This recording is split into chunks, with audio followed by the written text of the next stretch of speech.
네, 반갑습니다. AP투자연구소입니다. 11월 1일, 오늘 하루 증시는 어땠는지 같이 한번 살펴봐야겠는데요. 굉장히 긍정적인 모습을 좀 연출하는 하루였어요. 코스피가 오늘 1.81% 강세를 보였고, 코스닥이 0.68% 강세를 보였는데, 코스피의 상승폭이 코스닥보다 굉장히 좀 크죠.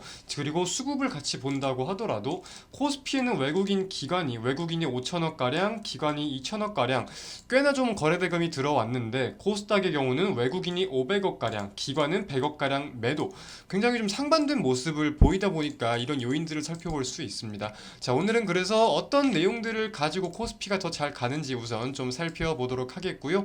기본적으로 좀 이런 심리에도 생각을 해볼 수 있을 것 같아요. 일단은 금융시장 자체가 지금 굉장히 불안정한 상황을 보내다 보니까, 그리고 다양한 리스크, 다양한 이슈들을 안고 가고 있는 상황이다 보니까 보다 안전한 우량주라고 하죠. 우량주 혹은 대형주의 전반적인 매수 심리가 몰리는 현상에 대해서도 우리가 좀 따져볼 수 있을 것 같고, 자, 오늘 또 이제 코스피에서 굉장히 강세를 보인 종목들이 몇 개 있어요. 지금 차트상으로 보면 LG화학 같은 경우가 어제 실적이 몇 시에 발표됐지? 어제 장 마감 이후 3시 36분에 실적이 발표가 되고 오늘 11% 급등이 나왔습니다. 당연히 LG 에너지 솔루션 같은 경우도 이렇게 따라갔고요. 7%가량 급등을 보였고, 2차 전지 업체라고 볼 수 있는 삼성 SDI, SK 이노베이션, 셀 3사 다 SK이노베이션 5.49%, 이렇게 계속해서 대단한 강세 흐름을 보이다 보니까 코스피 지수가 견인될 수밖에 없는 그런 상황들이 연출되고 있다. 좀 살펴볼 수가 있겠죠. 그래서 2차 전지의 호실적 발표에 대해서도 제가 일전에도 몇 차례 좀 말씀을 드린 적이 있을 거예요.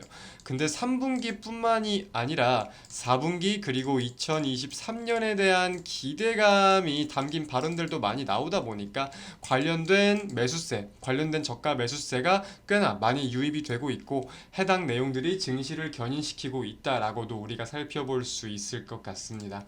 자, 환율 같은 경우는 개장 이후에 좀 굉장히 좀 긍정적인 흐름을 보였어요.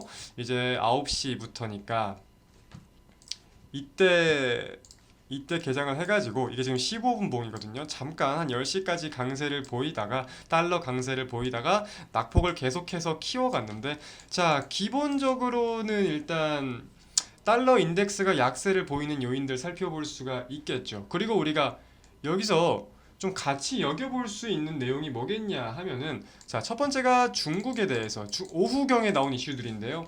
중국 정부가 여행 산업 소비에 대해서 좀 촉진하겠다, 여행 산업 소비에 대해서 좀 촉진하겠다라는 내용들을 밝히면서, 위안화가 원래 약세를 보였거든요. 근데 갑자기 달러 대비 강세를 보인 거에 대해서 우리가 살펴볼 수가 있을 것 같아요. 그래서 아시아 주요국이다 보니까 거기에 대해서 동조화되는 흐름들, 그리고 일본도 좀 살펴볼 수 있는 내용이 있겠다라고 하면은, 이건 뭐 장 마감 직전, 장 마감 근처긴 한데, 일본 중앙은행이죠. BOJ 에서, 이게 도쿄 상공회의소에서 회의소장이 BOJ의 통화 정책에 대해 검토를 요청했다는 소식에 대해서 좀 알려졌어요. 그러면서 이제 엔화 또한 강세를 보였다. 일본 같은 경우는 전 세계적으로 지금 금리 인상 기조를 유지하는데 좀 상반되는 통화 정책을 사용하다 보니까, 관련해가지고 엔화가 계속해서 엔화의 가치가 최저치로 좀 떨어지던 상황이잖아요.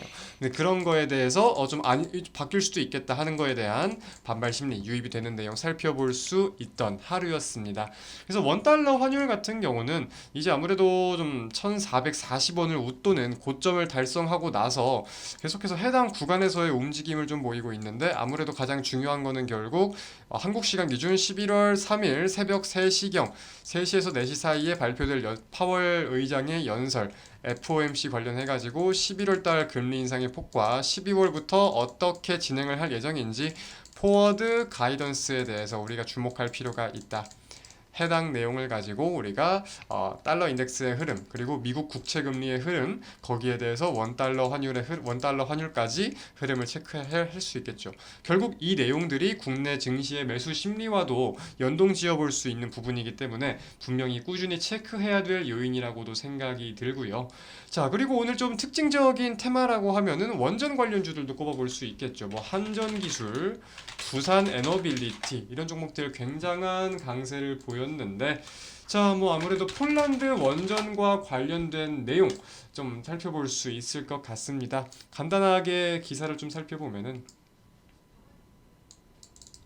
이제 민간 원전에 대한 기대감이 좀 유입이 됐어요. 이제 미국 웨스팅하우스 이제 국가 정책에 대해서는 조금 실망적인 모습을 보여줬지만 민간 원전 수주에 대해서 이제 좀 다시금 내용이 좀 올라왔다.